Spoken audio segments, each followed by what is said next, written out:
तो thank you for the overwhelming response आप सभी का आर पीवाईक्यू सीरीज के ऊपर 10 साल के प्रीवियस ईयर क्वेश्चंस हम करवा रहे हैं आपको, रेलेवेंट पीवाईक्यू सारे कर रहे हैं।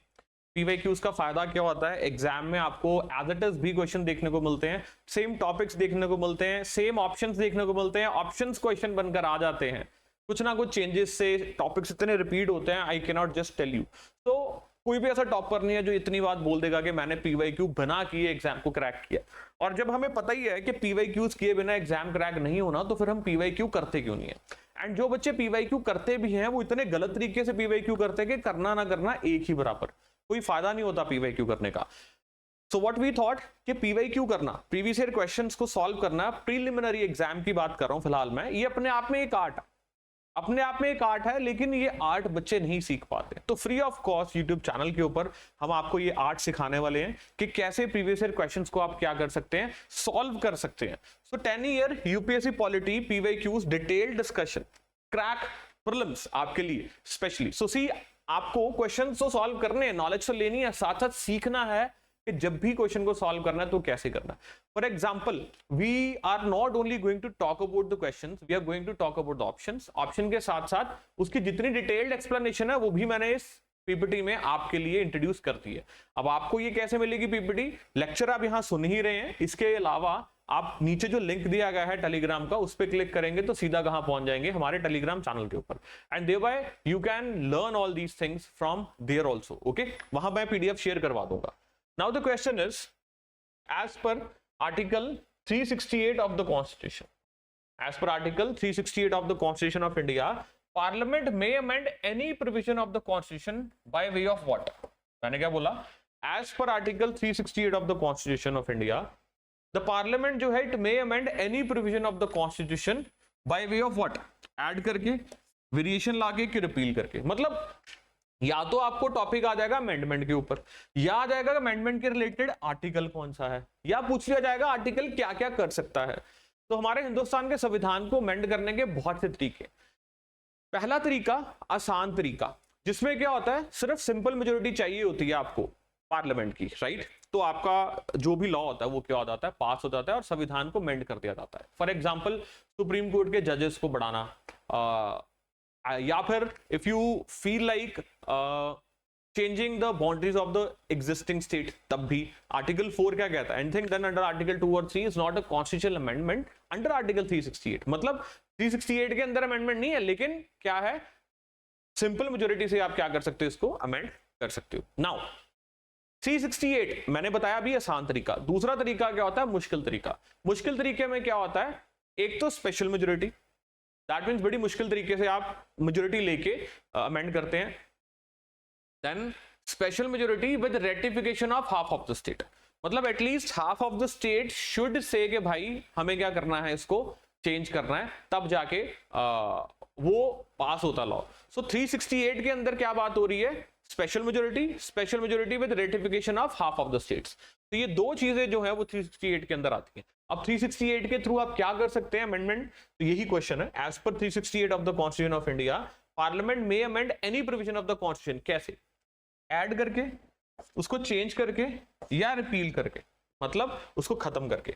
Select the correct answer. देखिए, अगर संविधान को अमेंड करना है तो अमेंडमेंट करते हुए आप उसमें कुछ भी ऐड कर सकते हैं। हमारा जो document, it's an organic document, living document, transformative document, more than power mapping. तो ये सारी चीजें जो है आप ऐड कर ही सकते हो उसमें, in the sense you can add many things into that. Then आप उसको चेंज भी कर सकते हो, अगर आपको कुछ लगे चेंज करने के लिए, you can change. Why to restrict, हमारा जो संविधान है वो रिजिड भी है, डायनामिक भी है। डायनामिक है तो मतलब चेंज तो कर ही सकते हैं। रिपील, कुछ निकाल सकते हैं उसमें से, खत्म कर सकते हैं, बिल्कुल कर सकते हैं, चेंजिंग टाइम्स के अकॉर्डिंग। इसीलिए तो मैंने बोला आपको हमारा जो संविधान है वो क्या है, ऑर्गेनिक डॉक्यूमेंट है। तो select the correct answer using the code given below. नीचे जो कोड दिए गए इनमें से क्या कीजिए, करेक्ट आंसर को चूज कर लीजिए। 1 and 2, 2 and 3, 1 and 3, 1, 2 and 3। तो तीनों ही, you can do all the three. तो 368 article of the constitution of India grants the parliament the power to amend the constitution. ये जो power it includes what, authority to make additions to the constitution, vary its provisions, repeal any part of it. Then next क्या है, addition भी कर सकते हो, variation भी और रिपील भी। चलिए देखते हैं next question. With reference to Government of India Act 1935, consider the following statements. With reference to Government of India Act 1935, consider the following statements. नीचे वाली statements को Government of India Act 1935 से consider कीजिए. Now why Government of India Act 1935 is important? क्योंकि हमारा जो संविधान है वो इसी एक्ट के ऊपर बेस्ड है. बहुत सारी चीजें जो है हमारे कॉन्स्टिट्यूशन में इसी से बोरो की गई हैं. अब ये क्या है? ये एक ऐसा लॉ है जो अंग्रेजों के जमाने में आया था और इंडिया को गवर्न करता था. इंडिया को इसी लॉ के तहत गवर्न किया जाता था. इसलिए हमारे संविधान में भी काफी कुछ गवर्नमेंट ऑफ इंडिया एक्ट 1935 से ही लिया गया है. अब गवर्नमेंट ऑफ इंडिया एक्ट 1935 जब आया था, इसको लाने के लिए कौन सी कमीशन की रिपोर्ट पे ये बेस्ड था? That was Simon commission. ये वही कमीशन है जब इंडिया में आया था तो बहुत विरोध किया गया था इसका. I hope it is clear. चलिए, it provided for the establishment of what? All India federation based on the union of the British Indian provinces and the princely states. Alright. Defence and foreign affairs were kept under the control of the federal legislation. So federal legislation के अंदर defence and foreign affair रखे गए थे. क्या ये बात सही है guys? No, this is not right. Defense and foreign affairs were not kept under the control of the federal legislation. क्या था? We'll just discuss this now. So statement 1 correct है बिल्कुल, because it proposed the establishment of all India Federation, including both British Indian provinces and the princely states, जो हमने बात की. Then statement 2 is incorrect. So क्योंकि ये federal legislation के अंदर नहीं था, ये exclusive responsibility किसकी थी? British Crown की responsibility थी. क्योंकि बड़े इंपॉर्टेंट मैटर है. क्या अगर आप बात करें डिफेंस की और फॉरेन अफेयर्स की, आप कैसे फेडरल लेजिस्लेशन के अंडर दे सकते थे? फिर इंडियंस, ओके, इंडियंस भी वहां होते थे. What was the point? ये ब्रिटिश क्राउन ने अपने हाथ में रखा था, जिसको गवर्नर जनरल के थ्रू मैनेज किया जाता था without any obligation of the federal legislation. Is that clear? तो बहुत सारे की प्रोविजंस थे गवर्नमेंट ऑफ इंडिया एक्ट 1935 के, जैसे ऑल इंडिया फेडरेशन एस्टैब्लिश करना, देन प्रोविंशियल ऑटोनॉमी को एस्टैब्लिश करना, then division of the powers की बात करें, बाइकैमरल लेजिस्लेशन की बात करें. तो बाइकैमरल लेजिस्लेशन का मतलब क्या है? Legislative assembly and the legislative councils as well. दोनों चीजें आपको नजर आती थी. आज भी बाइकैमरल लेजिस्लेशन है हमारी पार्लियामेंट. आप देखेंगे तो लोकसभा एंड राज्यसभा, मतलब 2 हाउसेस. गवर्नर जनरल की पावर के ऊपर बहुत कुछ था, फेडरल कोर्ट्स के ऊपर बहुत कुछ था, सेपरेट इलेक्टोरेट, प्रिंसली स्टेट्स. तो ये सारी चीजें आपके पढ़ने वाली हैं. मैं आपको दे दूंगा ये पीडीएफ फॉर्मेट में, आप उसको देख सकते हैं. चलिए आगे देखते हैं. Which of the following statement is और are correct with respect to the ethics committee in the Lok Sabha. अब एथिक्स कमेटी, देखिए कमेटीज की बात करें तो पार्लियामेंट्री कमेटीज होती हैं, परमानेंट कमेटीज भी होती है, एडहॉक कमेटीज भी होती है. एडहॉक कमेटीज क्या होती हैं? जो टेम्परेरी काम के लिए आती हैं फिर चली जाती हैं. एथिक्स कमेटी एक एडहॉक कमेटी ही थी जो इनिशियली आई थी, but later on what happened, इसको एडहॉक कमेटी खत्म कर दिया गया था.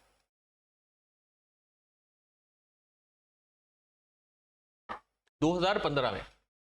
तो which of the following statements about the ethics committee in the Lok Sabha are correct? Initially it was ad hoc committee, पहले थी साल 2000 में, लेकिन अभी ad hoc committee नहीं रही. Only a member of the Lok Sabha can make complaint relating to unethical conduct of the members of the Lok Sabha. नहीं, ऐसा नहीं है. Not really कि member of Lok Sabha can only make a complaint. The committees cannot take up any matters which is subjudiced. Okay? Committee कोई भी ऐसा matter नहीं उठा सकती जो सबजुडाइज है. मतलब ऑलरेडी किसी के आगे वो मैटर पड़ा हुआ है for the judgment. So 1 and 3. So this is right. Committee can not take up the matter, ये बात ठीक है. Initially it was an ad hoc committee, ये बात भी ठीक है. ये this is not right. Okay. तो कमेटीज का मकसद क्या होता है? पार्लियामेंट के काम को आसान करना. पार्लियामेंट के काम को आसान करने का मतलब आप समझते हैं? उसका मतलब होता है कि आपको कैसे उस काम को, अब देखिए जो लॉ मेकर हैं वो इतने इंटेलिजेंट तो होते नहीं है, ना ही उनके पास इतना समय होता है. तो जो पार्लियामेंट में काम किया जाता है वो कमेटीज के द्वारा ही किया जाता है. उसी में से हमारे पास कुछ कमेटीज बड़ी इंपॉर्टेंट भी हैं, जैसे financial committees, estimates committee. Financial committee further बता दूं आपको कौन सी होती है. Public accounts committee, estimates committee and committee on public undertaking. I hope it is clear. So statement 1 is correct. Initially the ethics committee in the Lok Sabha was an ad hoc committee. It was set up in 2000 as a temporary measures to address what? Ethical conduct amongst the members.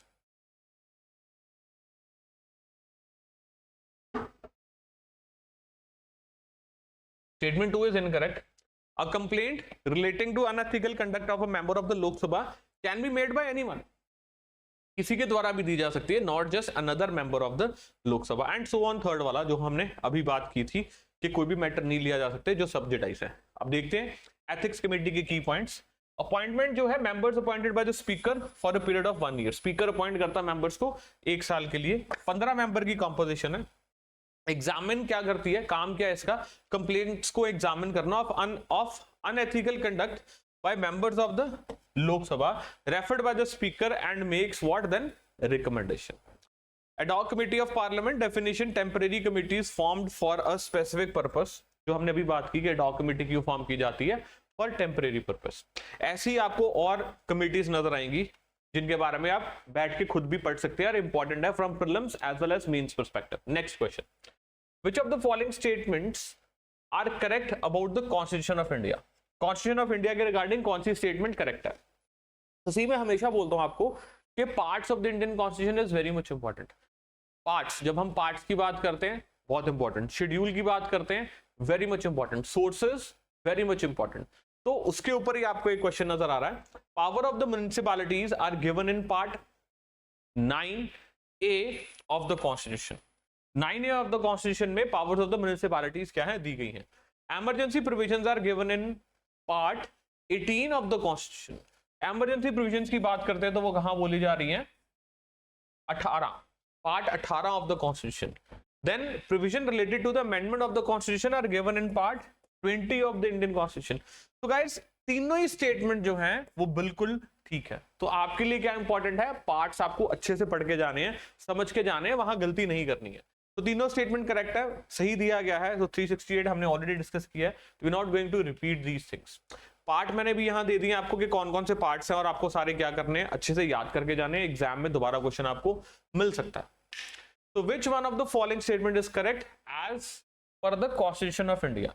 Constitution of India के according क्या चीज सही है। देखो यहां पर बात की जा रही है शेड्यूल के बारे में। मैंने जैसे बोला कि शेड्यूल्स आर इंपॉर्टेंट, तो यहां पर क्या है, शेड्यूल 7 जो क्या बात करता है, लिस्ट के बारे में बात करता है।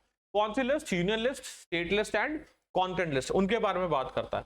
तो which one of the following statement is correct as per the constitution of India. Okay, interstate trade and commerce is a state subject under the state list.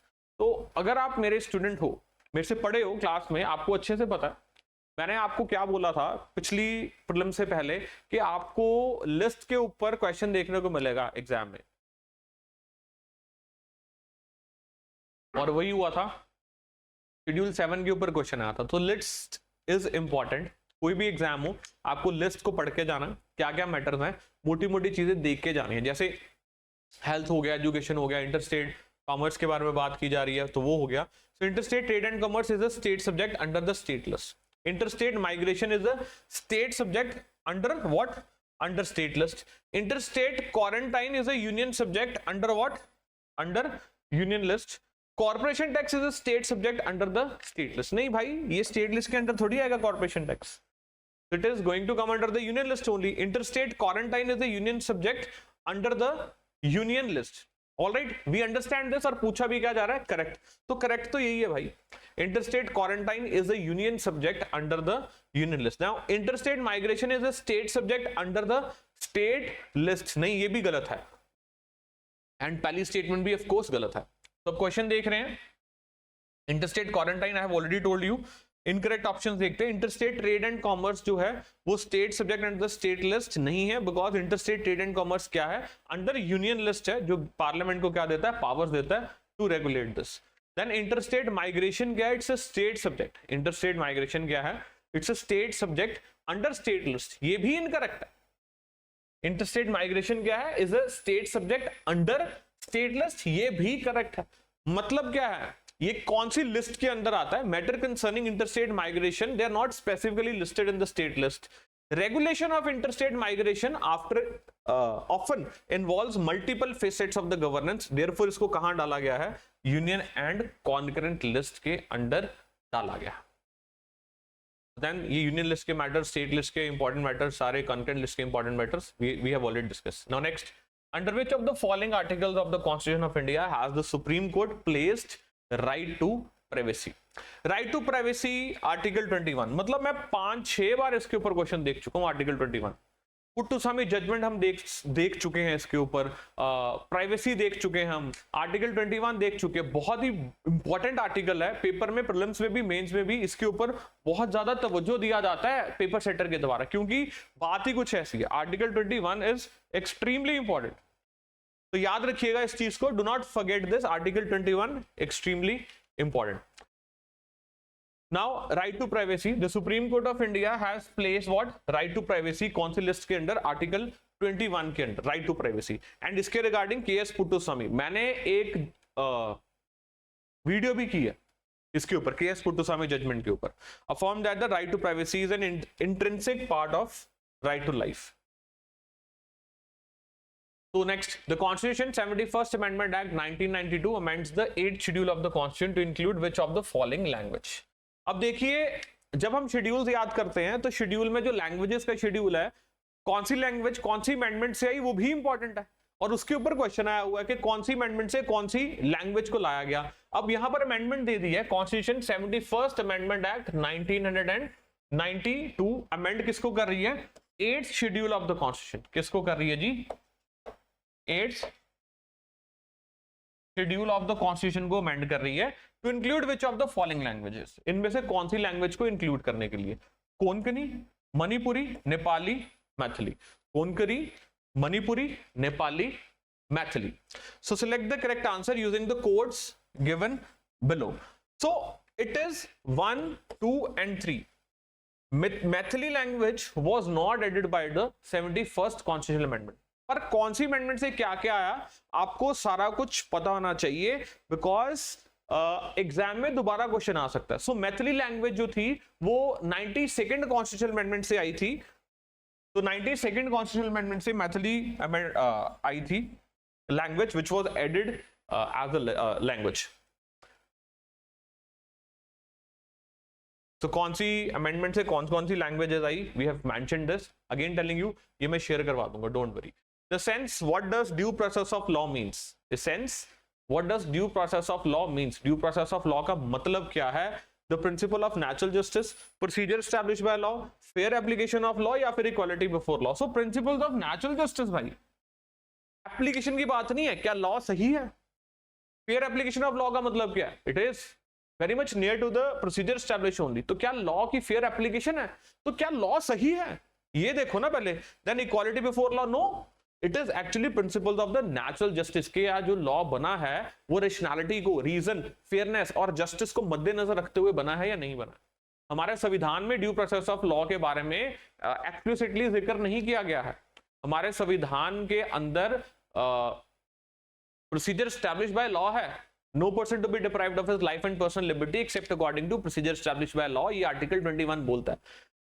AK गोपालन केस में भी कोर्ट ने ये बोला था, लेकिन due process of law is implicit to the procedure established by law, article 21 के अंदर है, ये मेनका गांधी जजमेंट में बोला गया। जहां गोल्डन ट्रायंगल की बात की गई फंडामेंटल राइट्स के regarding, that is 14, 19 and 21 article. तो अगर एक आर्टिकल दूसरे को वायलेट कर रहा है तो रीजनेबली जस्टिफाई करे वायलेशन को। आई होप इट इज क्लियर। तो ये एक्सप्लेनेशन है, मैंने ऑलरेडी आपको एक्सप्लेन कर दिया है, तो इसके अंदर आप सिर्फ पढ़ लीजिएगा एक बार, we need not to go then again. So guys, that was all for this video. दोबारा मिलेंगे, और अगर आपको लगता है आपके कॉन्सेप्ट्स इतने ज्यादा अच्छे नहीं हैं जैसे PYQs में क्वेश्चन आ रहे हैं, तो do not waste more time, guidance सीख कीजिए। यहां पर कॉल करने के भी पैसे नहीं है, and then I mean to say free of cost counselling दी जाएगी, प्लस डेमोज भी फ्री ऑफ कॉस्ट मिलेंगे। Stay tuned for the next class. Thank you.